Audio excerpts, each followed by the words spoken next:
groupជំរាបសួរខ្ញុំបាទក្រមវណ្ណរាជាប្រិយបរិសនៃសាកលវិទ្យាល័យកម្ពុជាគ្រប់គ្រងនិងបច្ចេកវិទ្យានៅក្នុងឆ្នាំសិក្សា2025-2026ថ្មីនេះ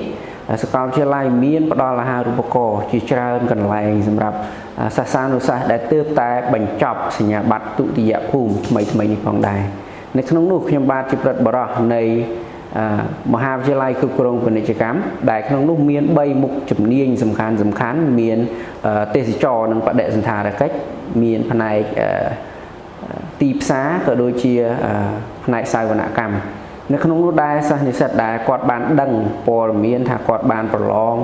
ជាប់សញ្ញាបត្ររួចរាល់ហើយគាត់អាចអញ្ជើញមកដល់ទីតាំងសាកលវិទ្យាល័យផ្ទាល់តែម្ដងដើម្បីចុះឈ្មោះប្រឡងយកអាហារូបករណ៍ 100% និង 70% ពីសាកលវិទ្យាល័យក្នុងរយៈពេល4ឆ្នាំពេញតែម្ដងតបពីចប់បរិញ្ញាបត្រ4ឆ្នាំនៃការសិក្សាសិស្សនិស្សិតទាំងអស់ដែលបានរៀនផ្នែកសាវនកម្មគាត់អាចคล้ายខ្លួនទៅជាបេឡាករជំនាញអាចคล้ายខ្លួនទៅជាគណនេយ្យករជំនាញឬក៏ជំនួយការគណនេយ្យករឬក៏គាត់អាចคล้ายខ្លួនទៅជាអ្នកគ្រប់គ្រងគណនេយ្យឬក៏คล้ายខ្លួនទៅជាអ្នកគ្រប់គ្រងហិរញ្ញវត្ថុសម្រាប់ស្ថាប័នជាតិអន្តរជាតិឯកជនជាដើម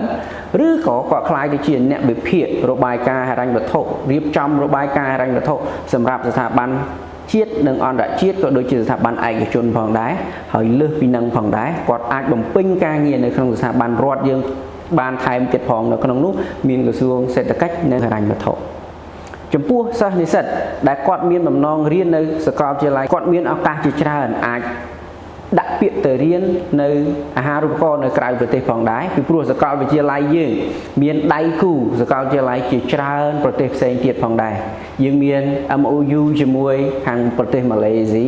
យើងមាន MOU ជាមួយសាកលវិទ្យាល័យនៅខាងឥណ្ឌូនេស៊ីសិង្ហបុរីប្រ៊ុយណេក៏ដូចជាប្រទេសមួយចំនួននៅមជ្ឈមបូព៌ាដែរដែលអាចផ្ដល់